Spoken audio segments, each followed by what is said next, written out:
This morning I'll be reading from Proverbs chapter 3, verses 5 and 6, and this is from the LSB. Trust in Yahweh with all your heart, and do not lean on your own understanding. In all your ways acknowledge him, and he will make straight your paths. Preach the word. Good morning. Open your Bibles in Psalm 23, please. Psalm 23. Before we read, let me get you some information about this psalm. Psalm 23 is a psalm of David, who was actually a shepherd, the son of a shepherd. In this psalm, David speaks not as a shepherd, but as a sheep. David uses metaphorical language to describe God as his shepherd. And by doing so, he recognized that God provides, protects, and preserves his life. This is a psalm of trust and praise. David praises God for his care, for his love and protection. While we read this psalm, we will reveal truth that applies to ourselves. For example, satisfaction, relationship, trust, comfort, protection, confidence, assurance, grace, mercy. Such things can only be expected from the Lord, the Good Shepherd. So now let's read the psalm. The Lord is my shepherd, I shall not want. He makes me lie down in green pastures. He leads me beside the still waters. He restores my soul. He leads me in paths of righteousness for his name's sake. Even though I walk through the valley of the shadow of death, I will fear no evil, for you are with me. Your rod and your staff, they comfort me. You prepare a table before me in the presence of my enemies. You anoint my head with oil. My cup overflows. Surely goodness and mercy shall follow me all the days of my life, and I shall dwell in the house of the Lord forever. Well, verses 1 through 4 deal with the metaphor of Jehovah as shepherd, and David, the sheep. The picture presented in these 4 verses is that David is a sheep in complete satisfaction with the shepherd. The sheep lacks nothing because the shepherd sustains, guides, and protects. So the main message in this metaphor is that the Lord cares. In verse 5 and 6, the metaphor changes. The Lord is no longer a shepherd, is now a host, and David, the guest of honor. Thus, in light of this view, verses 1 through 4 deal with the Lord is my shepherd. And verses 5 and 6, the Lord is my host. So the picture on verse 5 is that David is in a public banquet that God has prepared for him, in which David is being honored in the presence of his enemies. The host pours a scented oil on David's head, and he also keeps his cup full. So this image fits well with the customs of David's time. And the main message of this metaphor is that the Lord exalts. But there is an alternative explanation that interprets the psalm as the shepherd only. So this interpretation affirms that when David speaks of a table, he refers to a tableland, a flat-topped elevation, hill, or mountain, where the richest pasture is there. In light of this view, the picture presented on verse 5 and 6 is that the shepherd is at the highlands with his sheep. The shepherd goes in advance to this flat-topped mountain to prepare the tableland for then feeding the sheep. So he goes and pulls out poisonous weeds that could harm the sheep, and he does it in the presence of wild animals, such as coyotes, wolf, and so forth. Then he pours olive oil on the sheep's head as a fly repellent. And after the journey, the shepherd returns home and brings his sheep into his fold. Now, you decide which explanation fits better with the text. But what is really important is what you get when you read this psalm, how this reading blesses your life and trust with God. So I would like to point out a couple of things. The first thing is that this psalm talks about a relationship. Yes. The statement, "The Lord is my shepherd," it refers to a personal relationship between David and the Lord. See, if you read this psalm, you will notice how David describes his personal relationship by using this metaphor. They are together all the time. The shepherd leads and the sheep follows. The shepherd knows the sheep and the sheep knows the shepherd. The sheep is the target of the shepherd's love and care. So in these verses, you cannot miss to see the bond between David and the Lord. By using the metaphor of the shepherd, we know that David communicates a bond of love with the Lord. In ancient Israel, shepherds will risk their lives in order to save a sheep. And David was one of those. He will fight a bear or lion in order to rescue one of his sheep, according to 1 Samuel chapter 17, verse 34 and 35. And Jesus, in New Testament times, he mentioned that a good shepherd will die for his sheep, but not the one who is hired, because the sheep are not his. So if a shepherd was willing to risk their lives in order to save a sheep, that communicates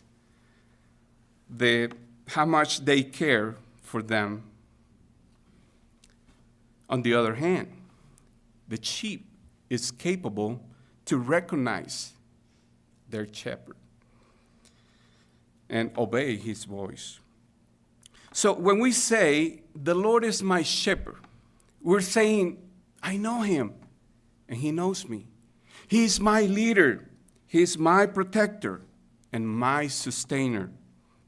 So the use of this possessive adjective, mine, communicates possession and relationship. In this case, it does communicate both, because the phrase, "my shepherd," indicates a language of mutual belonging. If I say, "He is my shepherd," the implication is that I am his sheep. Or if I say, "He is my father," implicates that I am his son. You know what is beautiful about this, that when we compare this psalm to other scriptures in the New Testament, it fits very well, because Jesus often referred to God as my Father, and the Father, when he spoke from heaven, he said, "This is my son." Jesus wants us to know that we too have the same relationship with his Father.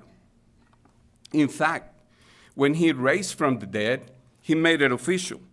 He told Mary Magdalene, "Go to my father, go to my brothers and say to them, I am ascending to my Father and your Father, to my God and your God."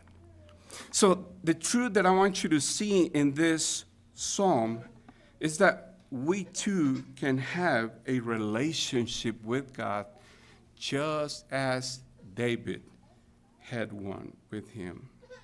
He is the shepherd of our lives.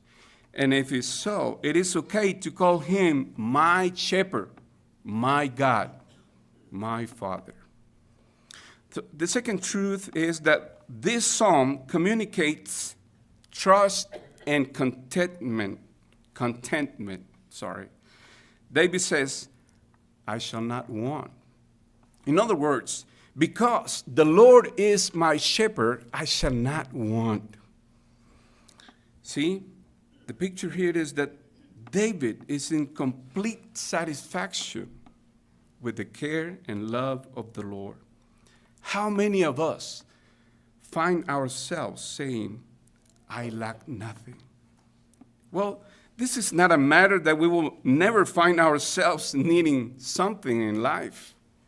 In fact, as I speak, there might be someone among us that is struggling with financial needs. In this church, maybe someone is needing of health, or perhaps someone in Lubbock needing a job. See, this is not a matter that we will never be in need. We are talking about a mindset in which we can trust and be content in whatever situation we find ourselves and say, I shall not lack nothing. I shall not want. So, based on the knowledge of who God is, we can definitely trust that God is capable to provide for our needs. There is a scripture in the New Testament that fits well with this point, and it's Philippians 4:11-13, and it says, not that I am speaking of being in need, for I have learned in whatever situation I am to be content. I know how to be brought low and how to abound. In every circumstance, I have learned the secrets of facing plenty and hunger, abundance and need. I can do all things through him who strengthens me. See, such statements can only be made when you trust in the strength of the Good Shepherd, Jesus Christ. So the second truth is, yes, we can be content and we can trust the Lord in whatever situation we find ourselves. If the Lord is my shepherd, then we can definitely say, I lack nothing, even though we may find in ourselves in the abundance or maybe in need. The third truth that I would like to share with you is that this psalm communicates faithfulness. Yes, faithfulness. Throughout the psalm, the Lord never leaves David. He's always with him. So these psalms communicates this truth. The Lord never will leave you. Even though I walk through the valley of the shadow of death, I will fear no evil, for you are with me. See, that statement is a total contrast with Psalm 22, verse 1, where it says, my God, why you have forsaken me. See, at times we may feel that God has abandoned us, but the truth is that he is always with us. Whether we are in green pastures or in the valley of the shadow of death, the Lord is with us. So that means whether we find ourselves in good times or bad. So this expression, the valley of the shadow of death, communicates danger, trouble, and tragedy. Have you ever felt or been in danger? I think we all at some point face tough times. But the good news is that we're not alone. The Lord is with us. So we need to embrace this conviction that no matter if I am in the darkest hour of my life, I will fear not, because my friend, my shepherd, my God is with me. He is in control over life and death, and therefore we can live in complete confidence that his faithfulness will follow us all the days of our lives. And in the end, we will be with him in his house forever. Now, what is awesome about this psalm is that it teaches us to praise and to trust God in any circumstance. That might be a challenge. There are some who believe that it may have been the darkest hour of David's life when he wrote this song. And we know David went through tough times during his life. If so, it makes it more encouraging because if this song was written when a man of God was going through tough times, that's awesome. That's awesome. That's a new way to deal with struggles. It is not actually a new way.